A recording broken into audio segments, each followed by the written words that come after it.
What do you see when you first look at me? Do you see my dark almond eyes? Do you see my big curly hair? Or do you see my brown skin?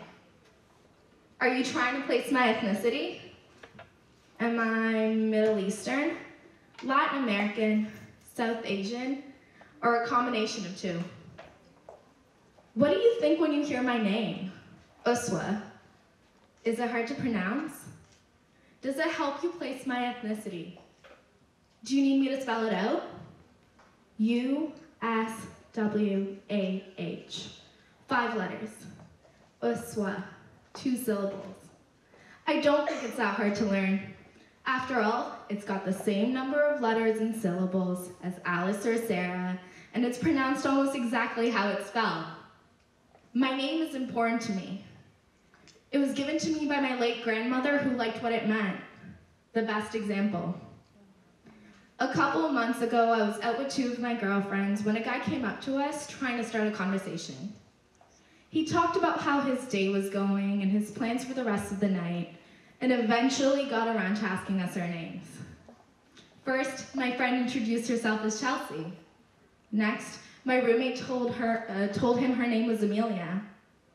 After introducing myself, I saw him give me a weird look, and I thought, oh no, here we go again. Well, can we ignore your ethnic name, and can I give you a white name for the night?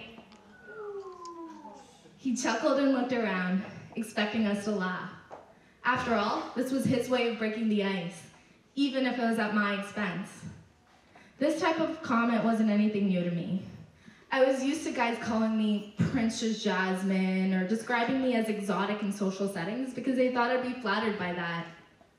I would have usually laughed the comment off in hopes to save the night, but the fact that this guy wanted to belittle me and my identity in order to flirt with me made me angry. I prefer my ethnic name, I said, determined to assert myself. In that moment, my roommate Amelia stood up for me by staring the guy down and enunciating my name. Uswah. It's basically pronounced how it's spelled.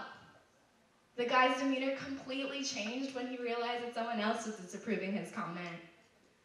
Amelia's support in this situation validated my feelings. Her actions were a prime example of how people can show up for one another. But in order to facilitate his understanding, I started spelling out my name. U-S-W. And then he interrupted me. Can I just call you Hey You from now on?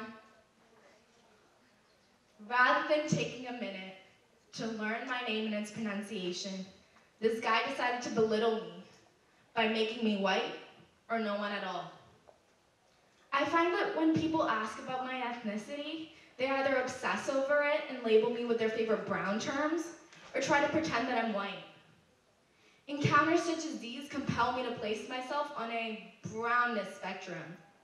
I find myself needing to change my identity depending on the people around me.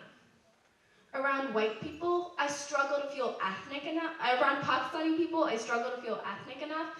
And around white people, I'm too ethnic.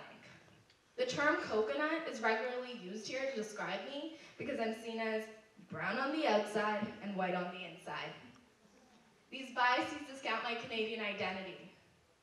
But I've started talking to other women of color in an attempt to address this issue. And to my surprise, every woman I've talked to has shared a similar story about when her identity was presupposed. In discussion with these women, I've gained my voice. I'm determined to show up for myself as well as other women of color.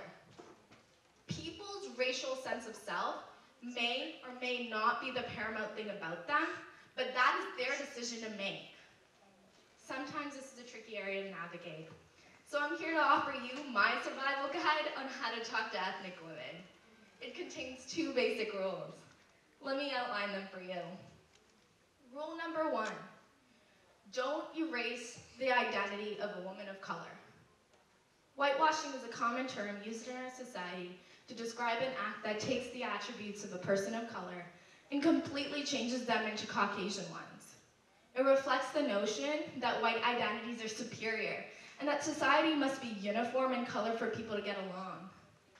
This perception is dangerous because it fosters intolerance. So why is intolerance a bad thing? I'm sure many of you here know the answer to that question, but as my story showed, there's some people who aren't exactly on the same page. Intolerance equals the prevention of a progressive nation. In Canada, we're one of the most progressive nations in the world. So why is this something we struggle with? A simple act such as taking an ethnic name and changing it to a white one strips a person of color of their identity and is a form of whitewashing. I find an ethnic name especially is something people refuse to learn. It's worth noting that according to Washington Post, a person's name is the greatest connection to their identity and individuality. By taking my ethnic name and changing it to a white one, that person was essentially stripping me of my identity in its most basic form. Just the fact that my name was hard to pronounce deterred him from treating me with basic human courtesy. It was clear in this situation that it was much more comfortable for him to make me white. But hey, I guess being intolerant is just more convenient for some people. The fact is that the color of my skin is important. It holds indicators about my culture and background that require noticing. Now here's rule number 2.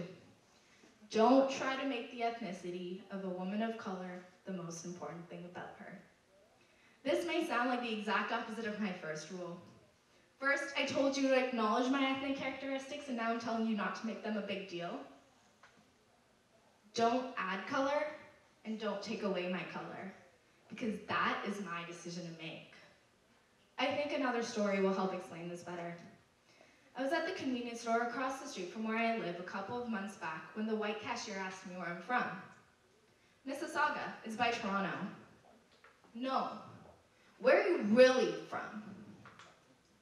I just couldn't understand why he had to assume that I was an immigrant, but okay, buddy, you call me. I'm from Pakistan. So when did you move here? I was 9. So why'd you move here? Because you're into white guys? Yeah, buddy. At my ripe age of 9, my parents left their well-established careers, their big house, their parents and siblings, and any life they've ever known to come to Canada because I had decided I was into white guys. Think about the first thing you thought when you saw me. If you tried to place my ethnicity, ask yourself why. What did you learn from the color of my skin or the hair that grows on my head? Were these assumptions important? Would you have asked the same thing if I were white? Would these assumptions have led you to ask me where I'm really from? I find that when people ask about my ethnicity, it's to make assumptions about me based on Pakistani culture. My identity is reduced to follow-up questions such as, do you like spicy food?